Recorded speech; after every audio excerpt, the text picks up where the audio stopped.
for. Yeah, And the analogy of the cup is quite interesting because yes, we need the cup to be full to pour it into others and doing things for others, but we need to empty the cup so that we allow people to come into us too. Beautiful. And things to come to us. So that's where it's a brilliant idea. Yes, full cup flowingly into others, but we need to have that flow back into us. And if we don't have space for that to come in, I think that's for me when I have to say stop and step back and reflect and say, what am I doing? Hello and welcome to the Come Alive podcast. I'm your host Mehenri Chandani. So I'm a mother with a story, a business leader with a vision, and an author whose work focuses on transforming lives and relationships through a better understanding of self-love.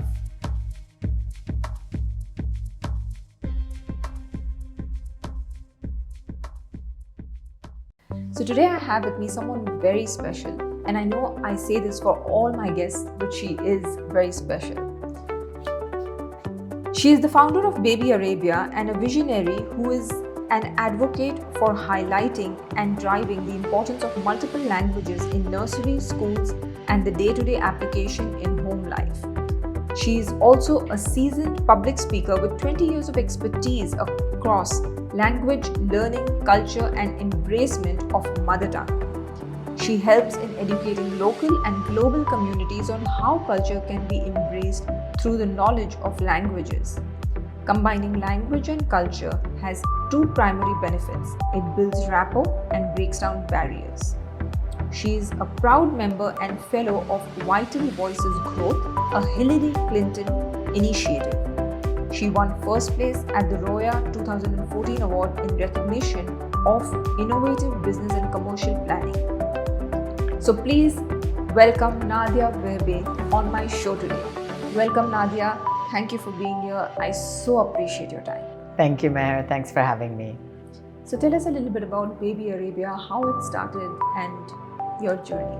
So Baby Arabia started from a need that I had for my own family because I'm half English, half Palestinian Lebanese, brought up in the UAE, and my husband is Norwegian, and our kids have Mexican heritage, and we were in Mexico.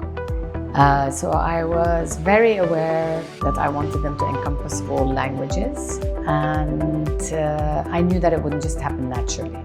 So I was looking for a program that would allow me to do mother and toddler activities with my baby in Arabic, and it didn't exist. So I thought, can't be, and I waited, got back from Mexico, and I looked it up, and no, it really didn't exist. It existed in many languages. It's something that other countries do, but not in the Arab world. I started looking for anything with language with Arabic below the age of 4, and I couldn't find it. Everything was 4.5 and 5 and up.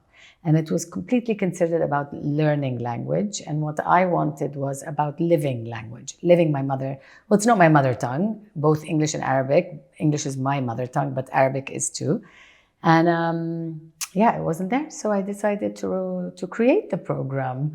Amazing. Yeah. Amazing. Yeah, I remember hearing about Baby Arabia when I was wanting to know if there's someone who can help me with my mother tongue, to teach my children my mother tongue, basically.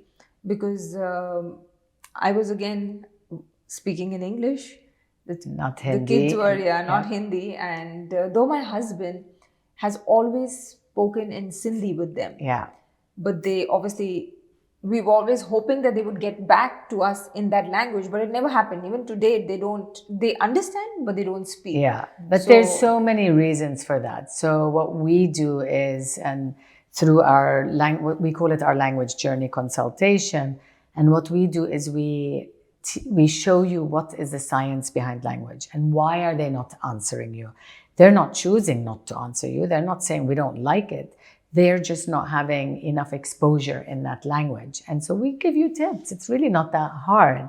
And how to change a few things, tweak a few things at home. We come to your house and we also help you understand how to do it. So beyond, and we don't say, a lot of times say, I want to teach my mother tongue to my children. And we always say, you should live your mother tongue with your children. So when your baby is 0 months, you are constantly speaking and reacting with that baby, and you react with them in your mother tongue. You're not teaching, you're just being. But Yes. through being, they learn. You cook with them, you draw with them, you drive the car with them, and that's all in mother tongue. So it's Yes. not about teaching, it's about living. Correct. And Yeah. that's so beautifully said. We are living the mother tongue with them. Yes.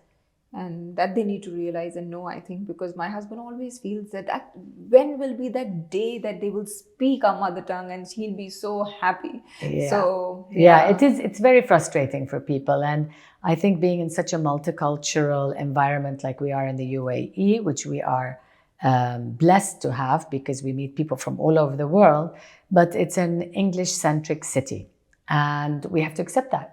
And people tend to like to blame the school, blame that they don't have extended family here, blame everything. But it's really, we have to speak English because once we walk outside of our homes, we have to communicate with others. And once we accept that and we say, okay, but we need to make extra effort then. How do we do that? Let me learn how I have to learn everything else. Let me see how I can do that and make it easier for myself. And that's how we help. that's Other than all amazing. the other programs we have. Yeah. Of course. And how does this work, or how does this passion of yours help you to blend cultures and accept? How do you train individuals to accept cultural differences and build rapports with people from different cultures? I think that's something you're really passionate about. I am passionate about it because I'm half-half. So because I'm half English and half Arab, we'll just keep it like that. Half Western, half Eastern, living as a third culture child in an expat community, I was always asked, so which one do you prefer? Do you prefer being Arabic or English? Oh, okay. And I used to think, my goodness, and as a child, you want to identify and you want to belong and you think you need to choose. We don't need to choose. We need to just love every aspect of all the cultures we meet. I mean, for example, when my husband and I got married, over the years, I had been to so many weddings, and I just decided to take one thing from every wedding that I went to that I loved. So I didn't want to throw the bouquet behind me and someone caught it. I wanted to give it to a friend that I believed was the next person to marry, because that's what the Spanish people do. Oh. And I think that's what I mean by embracing culture and language. If you're in the UAE, and yes, we don't hear Arabic that much, but we see it on every signpost. Try and understand that Burj Al Arab, Burj Khalifa, Burj means tower. It's a connection with the language and culture. Oh my gosh, I know something in Arabic. I know Burj. And that's what I mean by opening our minds and connecting to the culture. You don't have to learn it. You could just live it. Beautiful. And so well said. You should live it. And that's so true. I've kind of born and brought up in Dubai, and I've heard it so many times. I've read it so many times, and I actually had it in school. Yeah. But I still don't practice it while speaking, and that's something even I would really, really want to do. So now that you have told me these small little things. Yes, these little things, and like also living it, just being more mindful about what I'm absorbing, I think will help me. Absolutely. With this journey as well. Yeah, absolutely. So you've been doing a lot of voluntary work, and I actually met you at Nadia Innovation Day. So tell us a little bit about your charity voluntary work associated with Baby Arabia, with yourself in your personal journey as well. I think we spoke about, being entrepreneurs and building a business. And I feel that if I don't take steps to learn, nobody's going to teach me. I'm not part of a company that's going to say, oh, here, Nadia, we're going to give you training. I have to train myself. So part of the volunteering of innovation, and North Anglia was one, I loved the school and wanted to give back, but also to see these year 9s, they're 13 and 14, and I'm not a techie person. And a lot of what we do with innovation, we do it as a social impact on the community through technology.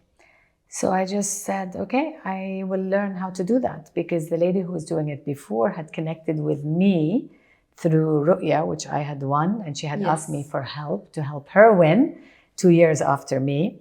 And when she left, she said, please, you have to do innovation. You have to take it over. We can't stop. And it's about bringing kids to understand our world is much bigger than this academic life we live at school, 8 hours a day, which is quite stressful.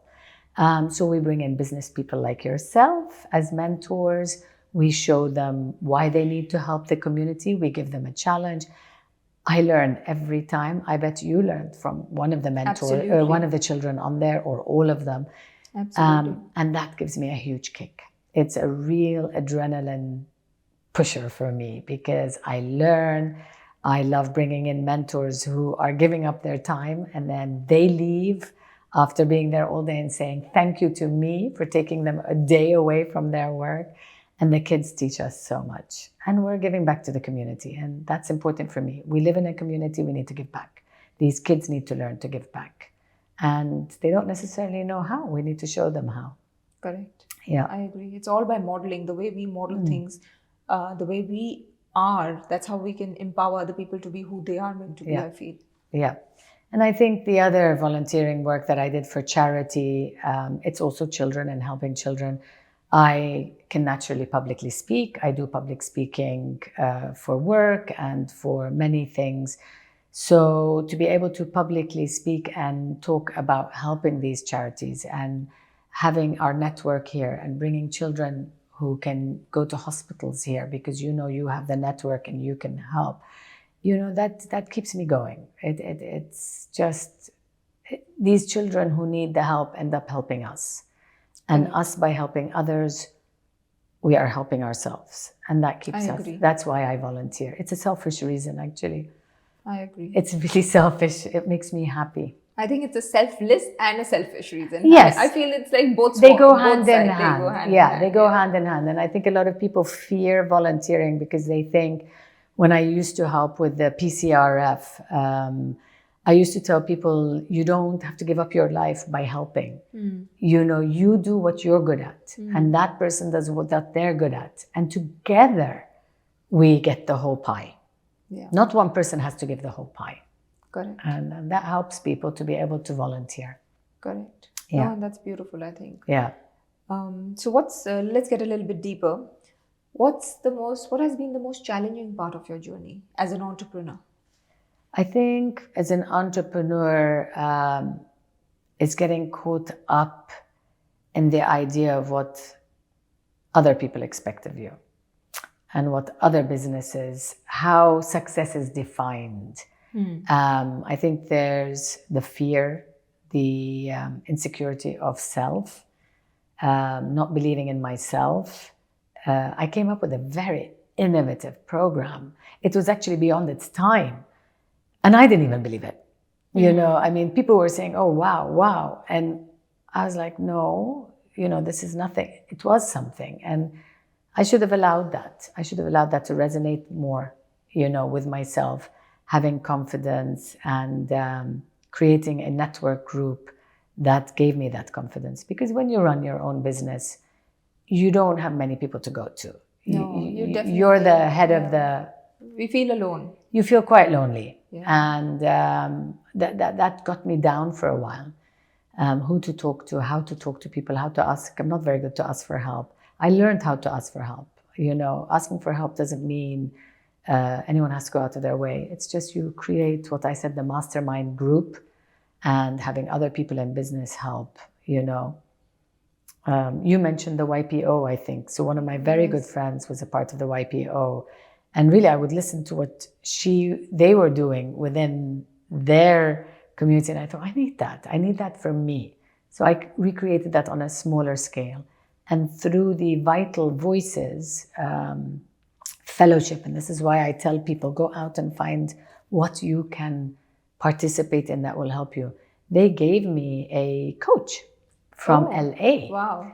And I worked with that coach. She was brilliant. And she really, how do you say it in English? Even though I'm half English myself, the bushes from the branches kind of thing, to see the way, it's okay, Nadia. This is what you have to do. Go through this. And that helped me a lot. That helped me a lot too. Yeah.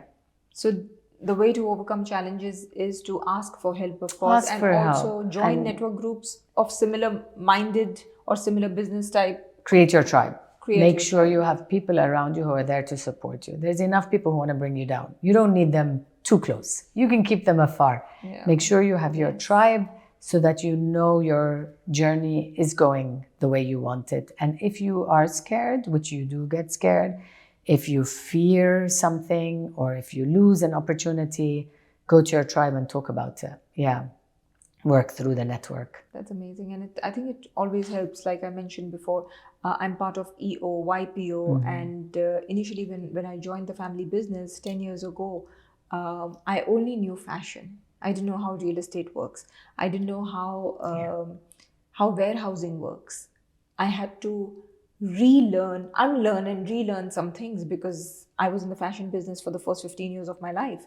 But when I joined the family business, I had to know about people management because there were so many middle management we had who I had to train and build as a leader, because a leader is someone who builds people along building themselves. Absolutely. So I had to work on that skill of mine. I had to work on financials, business, because this was... you have to be everything, right? All of a sudden you go from knowing one thing and then all of a sudden you're having to know everything. And stakeholder management.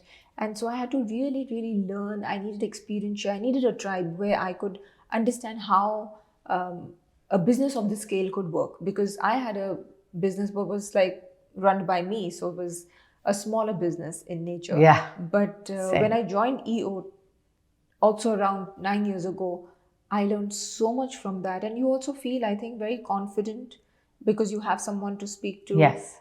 You feel you're not alone, like we said. And that really helps. Yes. That helps so much to break down the fear, break down any kind of insecurity, uncertainty in your mind. And you're able to move forward and progress more in life faster. Yeah, especially I think it's true. I mean, when you work for a company, and I'm sure CEOs, you don't have to own your own company or be an entrepreneur. CEOs probably also have to find their way to handle how to manage being at the top. You know, who do they talk to? But I think I was a business person. I did business and hospitality. That was my education. That was my experience. And then I went into business. So going into education and language, I think that was so fearful for me. And that's where I lost confidence in myself, thinking, I can't be the person to have created this. Why didn't someone else create it? But I was the person. And, you know, listening to yourself and believing in yourself and knowing you're authentic and going with that, you know, plus having your tribe, that can take you far. That has helped me tremendously, yeah. I agree. So. And what do you value the most in life? And how do you give your time spiritually, mentally? How do you focus on what you value the most? So definitely value is such a hard word because you can, so many different ways of looking at it, but I value my family. My family are what makes me want to be good, what makes me want to be successful. I would not run a business at the cost of my kids. That's just me. That's just who I am. They're a big part of my life. So I think I value that relationship, that space.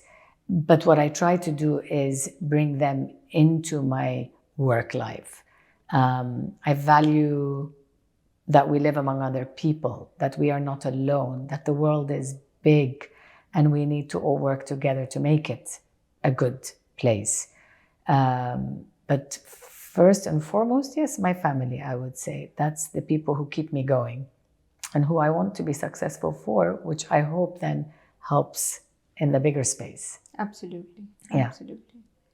And so, as a leader, I always hear about intrinsic motivation. Yeah. Which I believe comes from inspiration. Yeah. So what inspires you to jump out of bed every single day and do what you do and, you know, live the life you live? I think authenticity plays a huge role in being happy.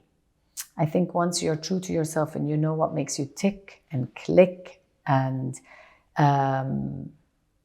you know that what you do works for you and others, I think that's what is really important, is to be true to oneself to work because it makes you happy and it also solves a problem in the community.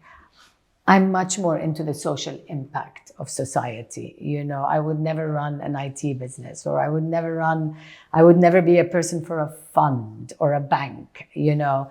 So I think being authentic to myself and knowing what I'm good at, and what I am good at is believing in us as a family, as who we are, what we are, realizing that language and culture go together, and passing that on. Yeah, I love it. I love working with people. I love working with kids. I don't necessarily teach the kids. I teach the parents. But that makes me go. I love it. Yeah, I love what So we it's do. about, yeah, exactly. I was just going to say, so it's all about love what you do and Yeah. do what you love, Yeah. finding your ikigai, like Yeah. they say. The click, like when you said, oh, I love that, living the language, living mother tongue. I know I'll be sitting with your husband and I know I'll say a few things and I'll see that look on his face when I've made something much easier for him that is important to him. That's what really makes me happy. Moment. Yes, Waiting, that and makes we me have happy. to connect after Yeah. this. I'm waiting for this moment. Yeah. So amazing. Yeah. Because it's not that hard. Yeah. And showing people that it's not that hard makes things fun and easy. Absolutely. And the kids. Of course. When the kids start doing, it's your business, and they're starting to do what you're telling the whole world, that we can learn things through play and we can live a language rather than just learn it, and they are mimicking that, then you know you've done well. Beautiful. Yeah. Beautiful. So what's your definition of self-love, and how does it play a role in your life? Yeah, self-love is that. Self-love, I think. I think for me, it's being able to take time out, to be true to myself and know that when I'm not being my best, it's time to take time for myself, to understand why, to reflect. I said to you, you know, when my now 12-year-old was about 1.5, and I was doing Baby Arabia and a lot was going on, and I needed out. I needed, you know, and I just said to my husband, I'm doing Kilimanjaro. And I did. I just left for 2 weeks and I was able to do that. And that helps a lot to understand when you're at capacity, that you need time out for yourself to reflect so that you can come back stronger and better and be able to keep going in what you do. Because there's no use dragging everyone down if you're dragging yourself down. Absolutely. Yeah. We can only pour from a full cup. Yeah. When our cup is empty, we'll not be able to give anything to anybody. Right. And that really matters. I think that we need to make sure that our cup is always full by doing even little things, or by doing things that we have space for. Yeah. And the analogy of the cup is quite interesting, because yes, we need the cup to be full to pour it into others and doing things for others, but we need to empty the cup so that we allow people to come into us too. Beautiful. And things to come to us. So that's where it's a brilliant idea. Yes, full cup flowingly into others, but we need to have that flow back into us. And if we don't have space for that to come in, I think that's for me when I have to say stop and step back and reflect and say, what am I doing? Beautiful. Yeah. What do I need to do? That's amazing. Yeah. So what are you most grateful for in life? Oh my gosh, so much. Everything. I'm really grateful to have this opportunity with you, you know, to be able to share what I've done, that you value that enough to invite me. I love what you do by helping other women. But really, we need to be grateful for nearly everything. I mean, we are lucky, really. We work towards our luck. I'm not saying luck just comes like this. But we have to be grateful that we can do what we want to do, that we are able to have good lives, that we have our children in good schools, or we choose to do schooling whichever way we want. I think we're just lucky. We're lucky. Yeah, I'm grateful for a lot, actually, for a lot. I'm grateful for my husband, who has enabled me to grow this business, you know. I think gratitude never is, people think you can be enough gratitude, I feel, but I think you can never give enough gratitude to all that you have in life. Anyone that is living and alive has so much to be grateful for. Yeah. Just so much. The very fact that we are alive, we have health, we have the opportunity to be doing things on our own, the mind to be working. Yeah. Everything is something we need to be grateful for. And I think it's important to realize being grateful doesn't mean you don't get disappointed. Being grateful doesn't mean you don't have unhappy moments. Being grateful doesn't mean you have times where you feel so challenged, you can't see left or right. But it's just in those moments, especially, that we have to say, okay, let me have a look at what I do have. And let's start from there. Correct. And look at it that way. And that's why I do really feel grateful for a lot. Everything that we have. It makes me stronger. Yeah. And what has been your 3 biggest learnings in your life and your journey that you would like to share with the audiences? Yeah. One is not to assume. Never assume why someone else is doing whatever it is they're doing. I think a lot of times we think we can get upset or things don't go through the way we want because, we were let down by someone or someone didn't help. Or never assume. Everyone has their own journey, and we have to understand that everyone comes from a place, and that's why. The other one is being authentic. I think really believe in what it is you want to do. If you are happy with it, then you will grow. If it goes, I always say to people, if it goes against the grain, and we can say that with language, if you don't fluently speak Hindi and it's really hard for you to be able to keep a conversation in Hindi all the time, then it's going against the grain. Then you have to understand, how else can I bring something like that into my children's life? So, you just got to flow. It can't go against the grain. You got to believe in what you do. You got to enjoy what you do. We're not all privileged in having jobs that we can enjoy. Correct. Some of us are very lucky to have that, and I have that, and I'm very grateful for that. So, but I would say, find the joy in what it is you do. It might not be everything.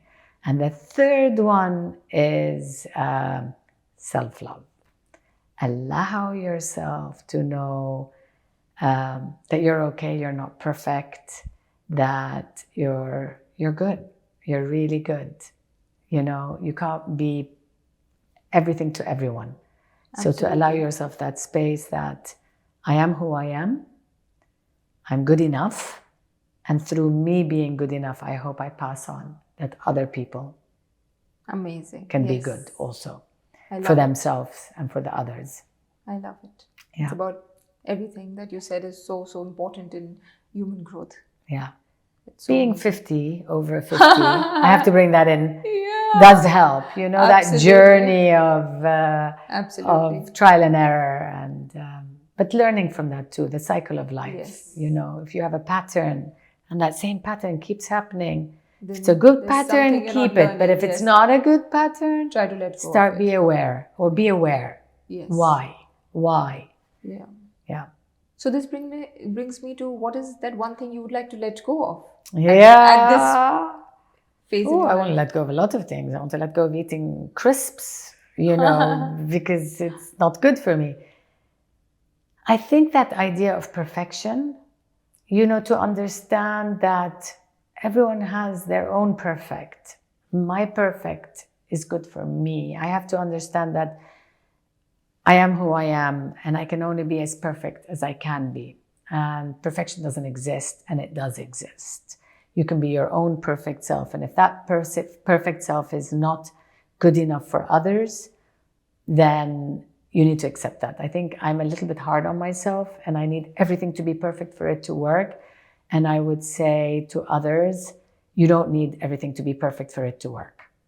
One day at a time, one success at a time, and just keep going, building on that. So actually, perfect can hold you back. So I would want to let go of wanting to be perfect. Yeah. Nice. Very nice. So let me close with this last question. What is the lasting impression you want to make in the world? Kindness. I hope that in everything I do, And I instill in my children that we are kind, because by being kind, we listen. By being kind, we help. By being kind, we are not judgmental.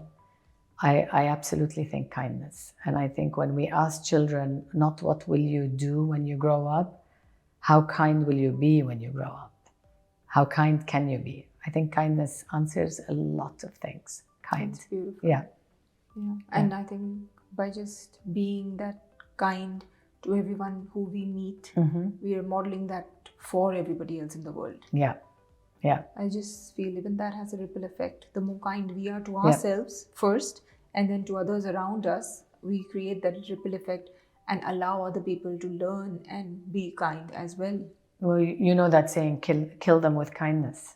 Oh, I love that. That's such Kill a them with fantastic. kindness, because if you're kind, that's it. There's nobody can touch you. I agree.